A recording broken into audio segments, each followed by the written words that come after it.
Hi guys, thanks for joining me for this little short yoga tip video. I want to have a look at the lunge. We practice the lunges as a hip opener, so how do we actually keep it in the hip and use it to release tension in the hip? In yoga classes I've been to, or even other students, I will see sort of a lunge, and because a cue you'll often hear is to take the hips forward, sink down into the hips. And if you notice, my pelvis is now tilting and my lower back is compressing, my belly and ribs are poking forward, and my leg might look nice and long, but there's no release into the hip.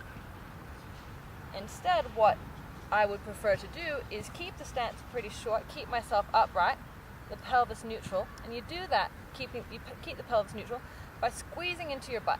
So use your buttocks muscle.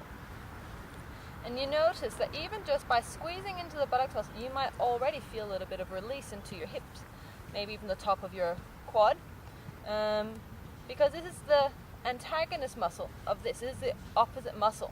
So if you want to release the hips, engaging the opposite muscle already facilitates a neurological stretch reflex. So then, keeping the pelvis upright, the spine upright, you can stay fairly upright in the legs as well, and you might already feel that this is giving you a really good stretch. And then eventually, as you begin to build more length, you might be able to take the hips forward, but you want to keep everything, all the sensation to the hip, and maintain neutral spine. You'll notice this might even help to build up abdominal and core strength.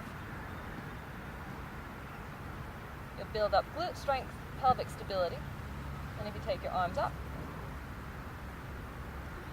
So that's a low lunge, and then if it was a high lunge, what's common to see is back leg straight, really deep lunge, ribs and belly forward, belly is fairly soft, not so much happening in the butt and not so much happening in the hip. So to take the hip stretch into the high lunge, again, keep it fairly short. Start upright, squeeze your butt like you're turning your buttocks into a diamond.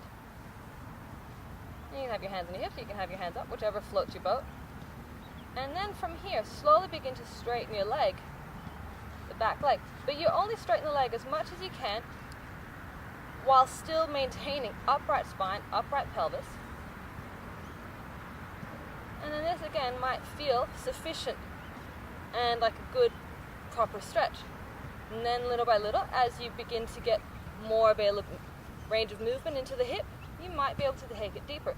But you might also start up fairly high and then exploring. So you make it about the journey of getting more open hips rather than the final destination of a hip open. So I hope that makes sense. If you have any questions, let me know. Otherwise, enjoy your happy hips. See you soon.